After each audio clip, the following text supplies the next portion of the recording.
Hello, my name is Chris Woodpan. I'm the owner of Ink & Film Studios, and I am working with Hero Time to make a bunch of videos to help you get your products ready for print. Ever since the word processor came out and the first Mac, and you were able to start changing fonts in your document rather than changing the ball on your typewriter, believe me, it was a thing. We're going to spend a few minutes talking about making sure you use good legal fonts, because that will be important, especially as your game starts moving around. So let's talk about where to find fonts. Now, we've been spending a lot of time using Adobe products, so let's kind of stick with that. If I come here, this is the Adobe font page. Now, if you are a subscriber to Creative Cloud, you get this included, and oh my goodness, it's the original. It was called Typekit back in the day. Adobe absorbed them, and now it just works seamlessly between the products, to the point where if I open a document that somebody has made and it has a font that is an Adobe font, it will automatically go out and make it available for me to use. Substitution for fonts has always been a nightmare, but when you use dedicated fonts that are integrated as tightly as the Adobe is, then you're going to find that it's a lot easier to use and propagate across all of their programs. So I highly recommend it. The easiest way to do it is get in here and type your sample text. The most important thing, and the thing I use the most, is down here, and that is the classification. Because generally speaking, if you want a type style throughout all of your game, your program, whatever you're doing, you probably want to be consistent. So if we look at this, we have sans serif, which means no serif, right? Sans meaning none, which means none of the little feet on the letters. Then we have our regular traditional serif here, and this is going to have feet, and they tend to be thinner and smaller because slab serif tends to be the chunky ones. They tend to have big, heavy feet.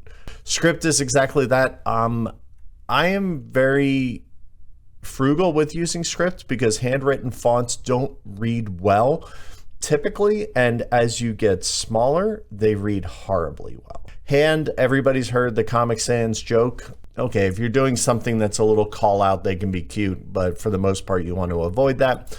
And then mono is mono-spaced, also known as like an OCR, optical character recognition, so that everything takes up a block of space as opposed to the kerning being normal. You can also kind of narrow it down here based on width and things like that. As you start to work in these and you start to realize like, hey, oh my goodness, this is 5 pages of 30, 50 fonts total. It's a lot to go through. That's the Adobe one. And all you have to do, if you want to, let's say I want to go in here and I want to activate this study, I just view the family. And there's this little button up here that I just push and activate it. And now that will be available in all my Adobe products across the board. You can also do this within Adobe itself, but I find it's a lot easier to actually do this on the website. So let's move on to the other option, the fonts.google.com, and you can see here that we can kind of look for the same thing. So here they all are. And let's go say I want to find a specific font. Check the license here to make sure that you are able to use the font. This is now a little more open source, so you may have some, things you have to use, like you have to maybe put a description in your rulebook that says this font was used by, because it's a Creative Commons license. So just check that. But then it's literally the same thing. You download the family and then just right click on the package and install it on your computer. It's not as seamless as the other fonts, but the nice thing about this is that everybody can use them, anybody can get them, and as long as you're staying within the terms of service, they'll be great. So now let's talk a little bit about artistic choices and what you do. Understanding the 3 types of font families that are kind of the big ones, right? Serif, sans serif, and then what I just called decorative, which are going to be anything that's handwritten or script or anything like that. You need to kind of really work with a good graphic designer and create a font package for whatever you're working on. Ultimately, the graphic designer is going to be responsible for the user interface of your game with the people who are playing it. They're going to be the ones to best make the decision. Now, know when you start to read smaller and smaller fonts, the cleaner, crisper fonts are super important. So as soon as you get in the 14 to 12 point range, having decorative fonts and things like that at that size, they're going to be very hard to read. So be sure to keep an eyeball on that. As you start to shrink it down, you really need to make sure that you have just clean, crisp fonts. A nice sans serif tends to work really well for those. Helvetica is a great font. Roboto is a current new hot font that are just great for like card text and things like that. And you will never want to go below 6 points for sure. And even 8 points is starting to kind of push the size as far as what people can see and read. That's about as small as we want to go on business cards and things like that, because now you're starting to get, can I read that? And can you read it across the table? A card that's sitting on, you know, a row that's out for everybody to pick from? Or is it going to be one of those things where people have to pick up your cards constantly to read them because they can't see them across the table?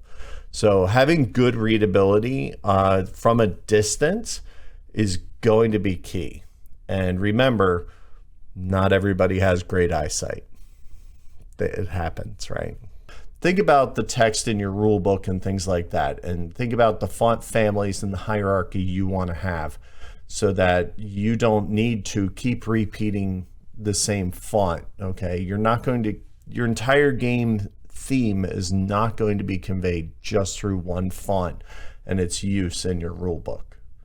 There's many guides that talk about, you know, font choices, but the key takeaway here is limit the amount of fonts you use and work on readability and clearness at small sizes, because that's going to benefit your game the most in the long run. And then make sure you have rights to them, and then package that font with your documents whenever you're sending them off to other people, and keep them together. Just because you installed them on your computer does not mean they're going to travel, and they're going to change from place to place. More on that in the next episode. All right, I hope you'll join us. We're going to really get into what text is, using it in programs itself, and vectorizing it, and doing lots of fun stuff. So tune in next episode where we'll cover that.